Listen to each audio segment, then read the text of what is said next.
தமிழ்கனவு என்கிற திட்டத்துக்கான முன்னெடுப்பு 2022ஆம் ஆண்டின் தொடக்கத்தில் மாண்புமிகு முதலமைச்சர் அலுவலகத்தால் தொடங்கப்பட்டது.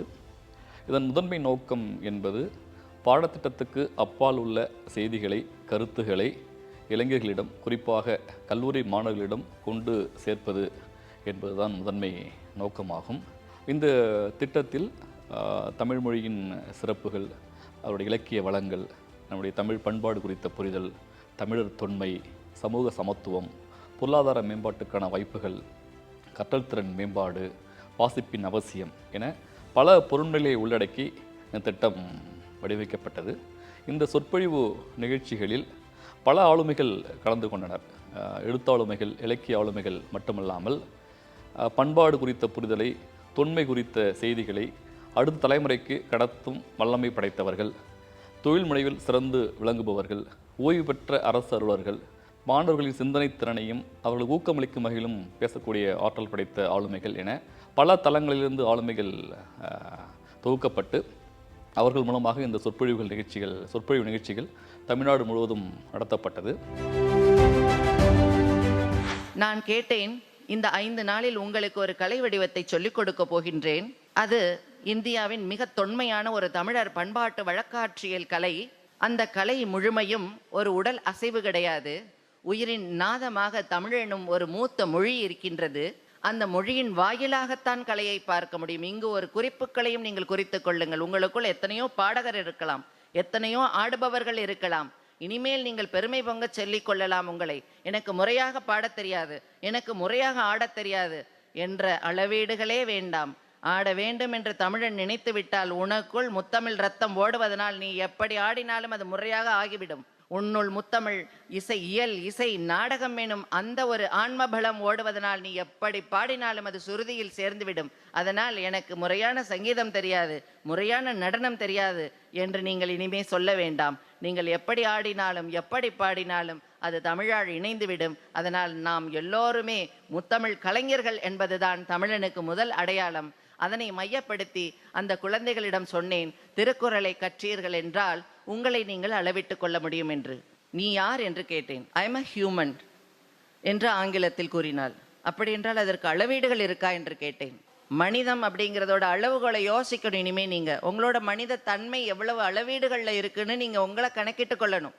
அந்த குழந்தைகளுக்கு அப்படித்தான் சொன்னேன். இந்த நடன அமைப்பானது மனிதத்தை அளவீடும் ஒரு அளவுகோலா நான் வச்சிருக்கேன். அதைத்தான் உங்களுக்கு சொல்லிக் கொடுக்கும். ஏன்னா அவங்களுக்கு போய் நட்ராஜா, பார்வதி, ஜீசஸ், அல்லா அப்படின்னு சொன்னீங்கன்னா அவங்களுக்கு ஒன்றுமே புரியாது. ஏன்னா அங்கே சாதி கிடையாது, மதம் கிடையாது, எந்தவித பிரிவினையும் கிடையாததால் அவர்களுக்கு ஒரு சமநோக்கு பார்வை இருந்ததுனால அவர்களால் அந்த இறையை புரிந்து கொள்ள முடியாது. எனக்கு இறை நம்பிக்கையும் உண்டு, பகுத்தறிவுடன் கூடிய இறை நம்பிக்கை உள்ளது. அதனால் தான் இன்றும் தமிழகத்தில் ஆன்மீகம் பகுத்தறிவுடன் தலைத்தோங்கி வருகின்றது.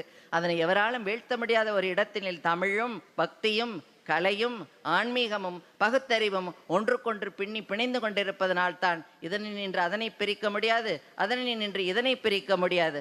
அந்த ஒரு அழகான கலவையினால் தான் நாம் இன்றும் கூட கைகோர்த்து கொண்டிருக்கின்றோம். ஒரு வீட்டிற்குள் இருக்கும் சிறு சிறு சலசலப்புகள் போல. அதற்கு அத்துணைக்கும் அப்பாற்பட்டு நாம் தமிழர்கள் என்ற ஒரு பெருங்கோட்டினில் நிற்பதனால் நம்மை விட்டு நான் கூறிய இந்த அம்சங்களில் எதுவுமே நம்மை பிரித்துவிட முடியாது. அப்படியான ஒரு பெருமையினை தான் அன்று திருக்குறளில் அவர்களுக்கு நான் புகுத்தினேன். 2000 ஆண்டுகளை கடந்த செம்மொழிகளில் 4 மொழிகளை பேசுவதற்கு மனிதர்கள் இல்லை. கிரேக்கம், லத்தீன், ஈப்ரு, சமஸ்கிருதம் பொது மொழியாக மனிதர்களால் பேசப்படுவது இல்லை. 2000 ஆண்டுகளை கடந்தும் உயிர்ப்போடு உங்கள் ஆட்சித்தலைவர் குறிப்பிட்டது போல 2000 ஆண்டுகளுக்கு முன்பு குறள் என்ன மொழியில் என்ன உச்சரிப்பில் தமிழை பேசியதோ அதே உச்சரிப்பில் அதே உணர்ச்சியோடு 2000 ஆண்டுகளுக்கு பிறகு அதே மூப்போடும் அதே இளமையோடும் அதே தொடர்ச்சியோடும் உலகத்தில் பேசப்படும் மொழிகள் 2. ஒன்று சீனம், இன்னொன்று தமிழ். அதிலும் சீனத்தின் வயது 2000, தமிழின் வயது இன்றைக்கு 3500 என்று கீழடி நிரூபித்திருக்கிறது. அப்படியானால் 3500 ஆண்டுகளை கடந்து எழுத்தும் இலக்கணமும் இலக்கியமும் கொண்ட உலகத்தின் ஒரே மொழி அது தமிழ். இந்த தமிழ் 3500 ஆண்டுகளாக வாழ்கிறது என்றால் அது 3500 ஆண்டுகளாக அந்த மொழியின் வழியாக ஒரு கருத்தை நினைவில் வைத்துக் கொள்ளுங்கள். வள்ளுவர் என்பது தோற்றமில்லை. இந்த 133 அடி என்பது சிலை இல்லை. இந்த சிலை முன்வைக்கிற தத்துவம், இந்த சிலையை பேசுகிற, இந்த சிலைக்கு உரியவன் எழுதிய படைப்பு சொல்லுகிற கருத்து, அந்த கருத்து தான் வள்ளுவம். 2000 ஆண்டுகளுக்கு முன்பு பிறப்பு ஒக்கும் எல்லா உயிர்க்கும் என்று உலகத்தில் சொன்னவர்கள் தமிழர்கள் மட்டும்தான். ஒரு செம்மொழியானதன் சிறப்பு அதன் வயது மட்டுமில்லை, அதன் எண்ணிக்கை மட்டுமில்லை, அதன் உள்ளடக்கம், அதன் கருத்தியல். அந்த முதலமைச்சர் பேசும்போது ஒரு ஸ்டேட்மெண்ட், இப்போ கூட நீங்க நிறைய அந்த காணொளியில பார்த்திருக்கலாம், 2-3 வாட்டி அவர் அதே ஸ்டேட்மெண்ட்டையே சொல்லிட்டு இருந்தார் வேறு வேறு இடங்கள். இந்த தமிழ்நாட்டு பிள்ளைகளை உலகத்தில் நாடுகளில் எல்லாம் தலை சிறந்த பிள்ளைகளாக நான் நிறுத்த ஆசைப்படுகிறேன். ஒரு தலைவர் இப்படி பேசுறார். பேசிட்டு அன்னைக்கு அவர் சொல்லும் பொழுது என் கண்கள் பனித்தன. அவர் சொன்னார், பிள்ளைகளே நீங்கள் படிங்க படிங்க, மற்றதெல்லாம் நான் பார்த்துக்கிறேன். இப்படி சொல்லக்கூடிய ஒரு தலைவர் தமிழ்நாட்டிற்கு முதலமைச்சராக கிடைத்திருக்கின்ற பொழுது அவருடைய கனவுதான் மாபெரும் தமிழ் கனவு. அது என்ன கனவு? எங்களிடத்தில் இருந்து அவருக்கு என்ன வேண்டும்? எல்லோரும் யோசித்து பார்க்கலாம். இல்லை, இது ஒரு பிரச்சாரம் என்று கிடையாது. ஒரு ஆசிரியையாக நான் சொல்லுகிறேன், தாழ்த்தப்பட்ட, மிகவும் பிற்படுத்தப்பட்ட, பெண்ணாக பிறந்திருக்கக்கூடிய ஒரு இனத்திலே பெண்ணாக பிறந்திருக்கக்கூடிய நான் பல்கலைக்கழகத்திலே முனைவர் பட்டம் பெற்று ஒரு கல்லூரியிலே தமிழ்துறை பேராசிரியராக உயர்ந்து, தமிழ்துறை தலைவராக உயர்ந்து, தமிழ்நாடு அரசின் உலக தமிழ்ச்சங்கம் என்கின்ற தமிழ்நாடு அரசு நிறுவனத்தின் துணை தலைவராகவும் இயக்குனராகவும் வந்து நிற்கிறேன் என்றால் நிச்சயமாக சொல்லுகிறேன், மாபெரும் தமிழ் கனவை நம் அரசியல் தலைவர்கள் கண்ட காரணத்தினால் என்னை போன்ற பெண்கள் கல்வியிலே உயர்ந்த பதவிக்கு வருகிறார்கள். 2022-23 ஆண்டுல கல்வி ஆண்டுல பார்த்தோம்னா 100 கல்லூரிகள் தேர்ந்தெடுக்கப்பட்டு நிகழ்ச்சி நடத்தினோம். அது நிகழ்ச்சி நடக்கிற கல்லூரியில் சராசரியாக 1000 பேர் அமரக்கூடிய அரங்கை தேர்வு செய்து நிகழ்ச்சி நடக்கிற கல்லூரியிலேருந்து ஒரு 500 மாணவர்களும், அருகில் உள்ள கல்லூரி மாணவர்களும் பயன்பெறும் வகையில் நிகழ்ச்சி அருகாமையில் உள்ள கல்லூரியிலேருந்து ஒரு 500 மாணவர்கள் என தேர்ந்தெடுத்து 1000 பேருக்கு ஒரு நிகழ்ச்சி வீதம் 1,00,000 மாணவர்களை திரட்டி நிகழ்ச்சி வெற்றிகரமாக நடத்தப்பட்டது. இந்த மாபெரும் தமிழ் கனவு மேடை மாணவர்களுக்கான மேடை. இத்தனை நாள் நம்ம மேடையில் கீழே அமர்ந்து கைத்தட்டிட்டு இருந்தோம். ஆனால் இன்னைக்கு மேடை ஏறி எங்கள் திறமையை காட்ட மாபெரும் தமிழ் கனவு ஒரு நல் வாய்ப்பா அமைஞ்சிருக்கு. கற்றது கைமண்ணளவு, கல்லாதது உலகளவுன்னு ஔவையார் சொல்லியிருக்காங்க. மாணவர்கள் கற்க வேண்டிய உலகளவு அறிவையும் அனுபவத்தையும் ஒரே நிகழ்ச்சியில கொண்டு வர முடியும்னா அது நம்ம தமிழக அரசால மட்டும்தான் முடியும். மாபெரும் தமிழ் கனவு மேடையின் மூலம் தமிழின் பழமை அறிய, தமிழ்நாட்டின் பெருமை அறிய வாய்ப்பளித்தமைக்கு மாண்புமிகு தமிழ்நாடு முதல்வர் அவர்களுக்கும் தமிழ் இணைய கல்விக் கழகத்திற்கும் இந்நிகழ்ச்சியால் பயனடைந்த லட்சக்கணக்கான மாணவர்களின் சார்பாக எனது மனமார்ந்த நன்றிகளை தெரிவித்துக் கொண்டு விடைபெறுகிறேன். நன்றி, வணக்கம். தூத்துக்குடி மாவட்டம் விளாத்திக்குளத்தை பூர்வீகமாக கொண்ட முகமது சமீர் என்னும் நான் சென்னை குருநானக் கல்லூரியில் 1ஆம் ஆண்டு பயின்று வருகின்றேன். நான் பிறப்பால் இஸ்லாமியன், தேசத்தால் இந்தியன், மொழியால் தமிழன். தமிழன் என்று சொல்லும் பொழுது எனக்குள் எப்பொழுதும் ஒரு பெருமிதம் உண்டு. ஆம், பெருமித செல்வனாய் இன்று மாபெரும் தமிழ்கனவின் 100வது விழாவில் பங்கு பெறுவதில் பெரும் மகிழ்ச்சி அடைகிறேன். சமூகத்தின் மாபெரும் தூண்களான எம்மை போன்ற மாணவ மாணவியர்களுக்கு சமூக நீதி பொருளாதார கொள்கைகளை நம் தாய்மொழி தமிழ் வாயிலாக தமிழ்நாடு முழுவதும் கொண்டு சேர்த்த பெருமை நம் அனைத்து தமிழ் சொந்தங்களையும் சேரும். கடந்த மார்ச் மாதம் 9ஆம் நாள் மாபெரும் தமிழ்கனவு எம் குருநானக் கல்லூரியில் நடைபெற்றது. சிறப்பு விருந்தினர்களோடும் சக போட்டியாளர்களோடும் உரையாடலில் உறைந்து போன நொடியை கரைத்து பார்க்கிறேன். சில தருணங்களை சிறுமூளை சிறைபிடித்து சித்திரமாக்கி ரசிக்கின்றது. பெருமழையை விட சிறு தூறல் எப்பொழுதும் இதம்தானே. அப்படித்தான் மெய் சிலிர்க்கச் செய்த கருத்துக்களை என் உள்ளே புகுத்திய நாள் அன்று. நம் தமிழ் மரபின் வளமையையும் பண்பாட்டு செழுமையையும் சமூக சமத்துவங்களையும் பொருளாதார மேம்பாட்டிற்கான வாய்ப்புகளையும் எடுத்து உரைத்து கலந்துரையாடிய விதம் வியப்பிற்குரியது. இளைய தலைமுறையினராகிய எங்களது கருத்துக்களை எடுத்துச் சொல்ல வாய்ப்பளித்த விதமும் மற்றும் கேள்வி கேட்க அனுமதி அளித்து அதற்குரிய விளக்கம் அளித்த விதமும் மற்றும் அங்கே அமைக்கப்பட்டிருந்த புத்தக கண்காட்சி என்னை வியப்பில் ஆழ்த்தியது. பெருமிதச் செல்வன், பெருமிதச் செல்வி, கேள்வியின் நாயகன், கேள்வியின் நாயகி, இந்த பட்டமும் பரிசும் எதிர்கால தலைமுறையினருக்கு ஊக்கமிகு உரமாகும் என்பதில் ஐயமில்லை. ஆண் பெண் சமத்துவம் மற்றும் கருத்து சுதந்திரம் இவை இரண்டும் மாபெரும் தமிழ்கனவு நிகழ்வின் விதை. இந்த வீரியமிக்க விதை உலகளாவிய தமிழ்ச் சமூகத்தின் பெருமையை பறைசாற்றும் என்று கூறி வாய்ப்பளித்த அத்தனை நல்ல உள்ளங்களுக்கும் நன்றி கூறி விடைபெறுகிறேன். நன்றி, வணக்கம். 2022-23 ஆண்டின் 100வது நிகழ்ச்சியில் மாண்புமிகு முதலமைச்சர் அவர்கள் கலந்து கொண்டு மாணவர்களிடையே அண்ணா நூற்றாண்டு நூலகத்தில் நடைபெற்ற நிகழ்ச்சியில் கலந்து கொண்டு சிறப்புரையாற்றினார். பேரறிஞர் அண்ணா அவர்கள் இளைஞரிடத்திலே தான் அதிகமாக பேசுவார். அதுவும் கல்லூரிகள், பல்கலைக்கழகங்களில் அதிகமாக பேசுவார். அவருடைய பேச்சுக்கள் எல்லாம் எதையாவது தலைப்பை மையப்படுத்தி தான் இருக்கும். அந்த தலைப்பை கூட அவருக்கு முன்கூட்டியே தரமாட்டாங்க. அவர் ஒளி வாங்கி முன்னாடி நிற்கிற நேரத்தில் தான் தலைப்பை சொல்லுவாங்க. உடனே அந்த தலைப்பில் பேசுவார். பேரறிஞர் அண்ணாவினுடைய உரைகள் ஒவ்வொன்றும் அறிவுபூர்வமானவை, கருத்தாழமிக்கவை. பொதுமக்களிடமும் இளைய சமுதாயத்திடமும் பேசுவதை மிகுந்த விருப்பத்துடனும் அக்கறையுடன் செய்தவர் நம்முடைய அண்ணா அவர்கள். இளைய சமுதாயம் மீது அளப்பரிய நம்பிக்கையை அவர் கொண்டிருந்தார். தான் கண்ட கனவுகளை அவர்கள் நனவாக்குவார்கள் என்று நம்பினார். அவர்கள் கண்ட கனவுகளை தன்னுடையதாக ஆக்கி கொண்டார். அப்படிப்பட்ட அண்ணாவின் நினைவு நாளில் மாபெரும் தமிழ்க்கனவு என்ற பண்பாட்டு பரப்புரை நிகழ்ச்சி தொடங்கப்பட்டது. இதன் முதன்மை நோக்கம் என்ன என்று நான் கேட்டேன். இன்றைய இளைய தலைமுறைக்கு தமிழ் பண்பாட்டையும் தமிழர் மரபையும் உணர்த்துவதற்காக என்று அவர் சொன்னார். நிச்சயம் இதனை செய்ய வேண்டும் என்பதை ஏற்றுக்கொண்ட நான் ஒரு வேண்டுகோளையும் வைத்தேன். அரசியல் சார்பு இல்லாமல் பொதுவானதாக நடத்துங்கள் என்று கேட்டுக்கொண்டேன். எந்த இடத்திலும் என்னுடைய பெயரோ படமோ இடம்பெறக்கூடாது என்று கண்டிப்புடன் கேட்டுக்கொண்டேன். நான் சொன்னபடி நடத்தி காட்டியிருக்கிறார்கள்.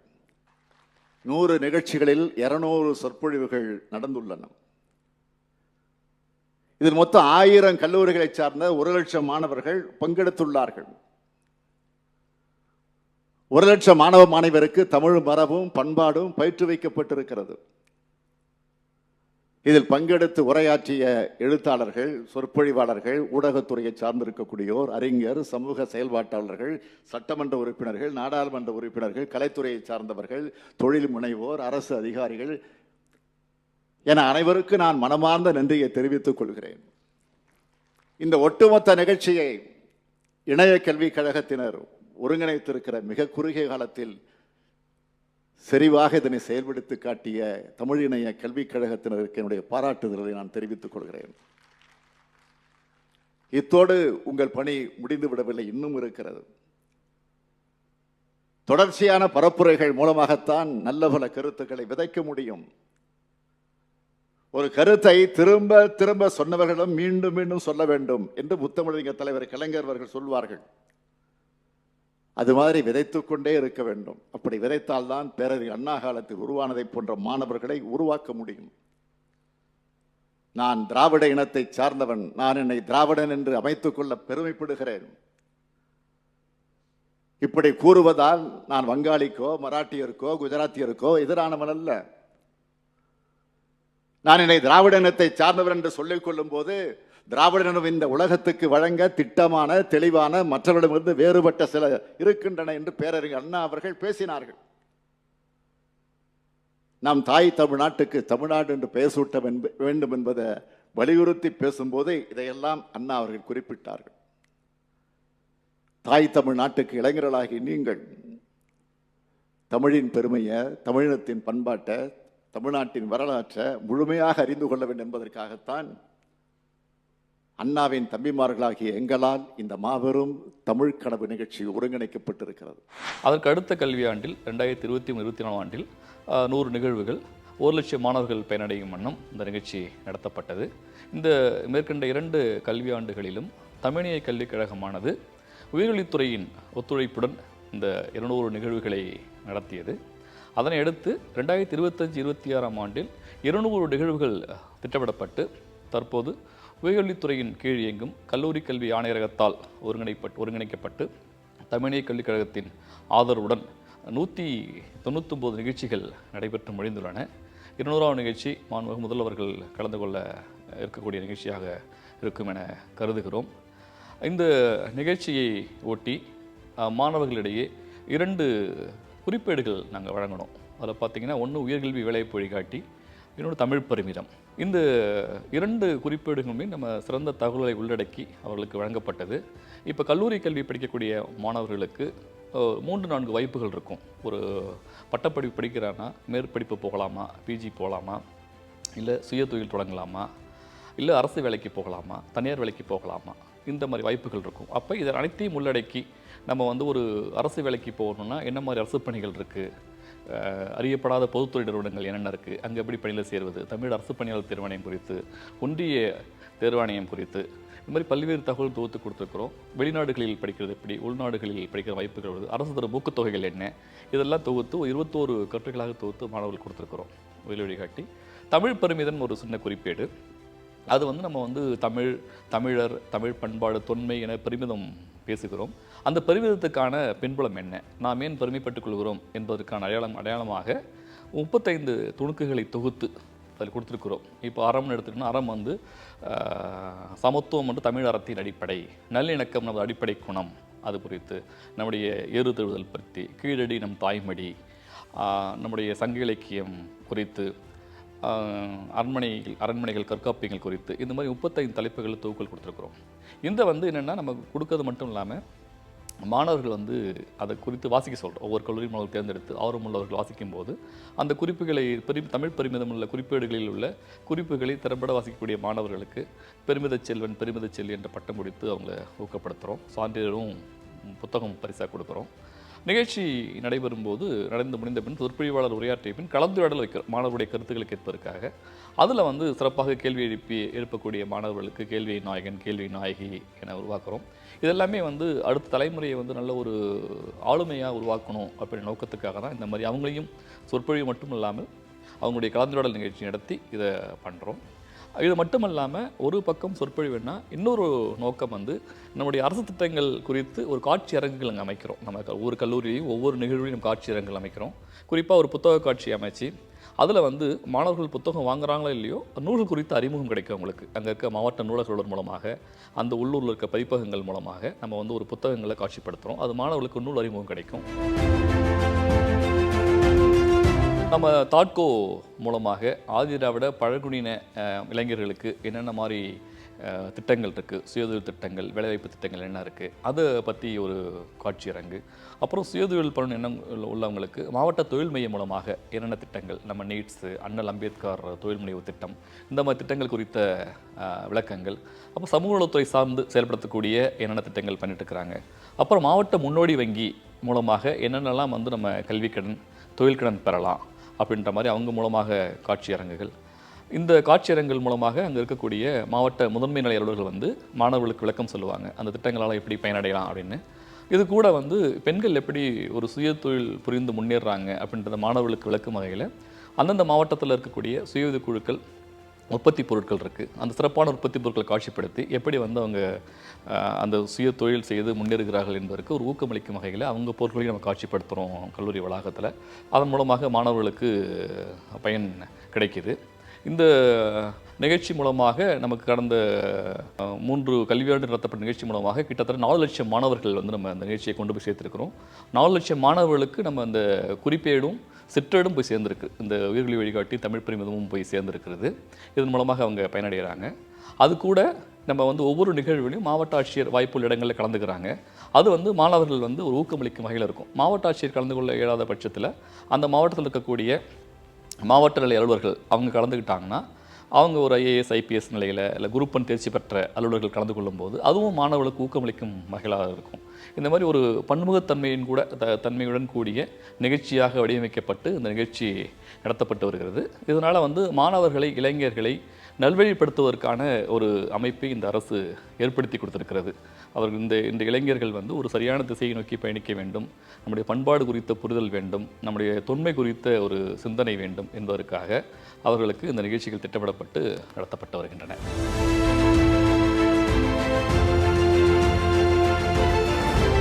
2022 1 கோடி நிதி ஒதுக்கீடு செய்யப்பட்டது.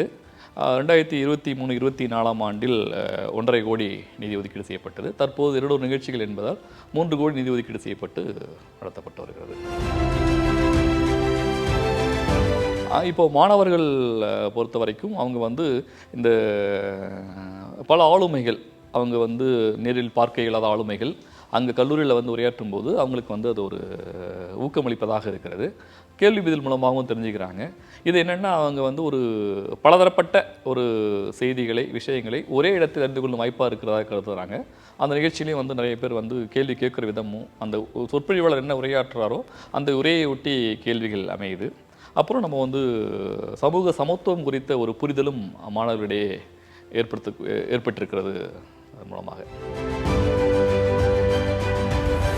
இளைஞர்கள் வந்து இந்த நிகழ்ச்சி குறித்து பலவிதமான நன்மைகளை வந்து எடுத்துரைக்கிறாங்க. குறிப்பாக வந்து நம்ம வந்து ஒரு தொழில் முனைவு குறித்து ஒரு ஆளுமை பேசும்போது நம்ம தொழில் தொடங்குறதுக்கு என்னென்ன வாய்ப்புகள் அரசாங்கம் உருவாக்கி தருதுன்றது, அதனால் அந்த வகையில் பயனுள்ளதாக இருக்குன்றதை சொல்லியிருக்கிறாங்க. இன்னொன்று வந்து நம்ம தமிழ்நாடு அடைந்த முன்னேற்றம் குறித்து பல தளங்களில், கல்வியாக இருக்கட்டும், வேலைவாய்ப்பாக இருக்கட்டும், பெண்கள் மேம்பாடு, இப்போ பல தளங்களில் இந்த முன்னேற்றம் குறித்து தெரிந்து கொள்ளக்கூடிய வாய்ப்பு இருக்குது. நம்ம ஒட்டுமொத்தமாக நம்முடைய தமிழ் பெருமிதங்களை அறிந்து கொள்ள வாய்ப்பாக இருக்கிறது என்று கூறினார்கள். அவங்களுடைய முன்னேற்றத்துக்கும் வாய்ப்பாக இருக்குது அப்படின்ற மாதிரி சொல்கிறாங்க. ஒரு சில மாணவர்கள் பார்த்திங்கன்னா குறிப்பே எழுதி தராங்க. என்னென்னு பார்த்தீங்கன்னா, இந்த மாதிரி வந்து நான் அந்த நிகழ்ச்சியில் கலந்துக்கிட்டேன், நீங்கள் ஆற்றிய உரை வந்து எனக்கு ஊக்கமளிப்பதாக இருந்தது. இதே மாதிரி நான் வந்து ஒரு சிறந்த ஆளுமையாக, ஒரு இலக்கிய ஆளுமையாக நான் வந்து வருவேன். ஒரு இலக்கிய ஆளுமை பேசும்போது அந்த மாதிரி தகவல் சொல்கிறாங்க. நான் எதிர்காலத்தில் வருவேன், எனக்கு அதில் எண்ணம் இருக்குது. அந்த ஊக்கத்தை விதைக்கக்கூடிய நிகழ்வாக இருக்குது. இன்னொருத்தர் வந்து இந்த நிகழ்ச்சியில் வந்து மாவட்ட ஆட்சியர் சிறப்பாக கலந்துக்கிட்டாங்க, மாவட்ட ஆட்சியர் உரை நல்லா இருந்தது, நீங்களும் நிறைய உரையாற்றி சொற்பொழிவாளர் உரை நல்லா இருந்தது, அடுத்து வந்து நானும் இதே மாதிரி மாவட்ட ஆட்சியராகி உங்களை இந்த ஆளுமையை வந்து நான் என்னுடைய நிகழ்ச்சிக்கு நான் அழைப்பேன் அப்படின்ற மாதிரி அவங்களுக்கு. அப்போ என்னென்னா அவங்களுக்கு வந்து இலக்கியம் சார்ந்து, ஒரு எழுத்துலகம் சார்ந்து, அல்ல உயர் பதவிக்கு போகக்கூடிய ஒரு வாய்ப்புகளை ஏற்படுத்தி கொடுக்குன்னு பல்வேறு கட்டமாக அவங்களுடைய பின்னூட்டங்களை தெரிவித்திருக்கிறாங்க. அதனால் வந்து சுய தொழில் பண்ணுறதுக்கான வாய்ப்புகள் கிடைக்குது, பொருளாதார மேம்பாட்டுக்கான வாய்ப்பு கிடைக்குது. நான் வந்து ஒவ்வொரு துறை சார்ந்தும் நான் எப்படி முன்னேறணும் அப்படின்றதும் பல்வேறு கருத்துக்களை மாணவர்கள் தெரிவிச்சிருக்கிறாங்க.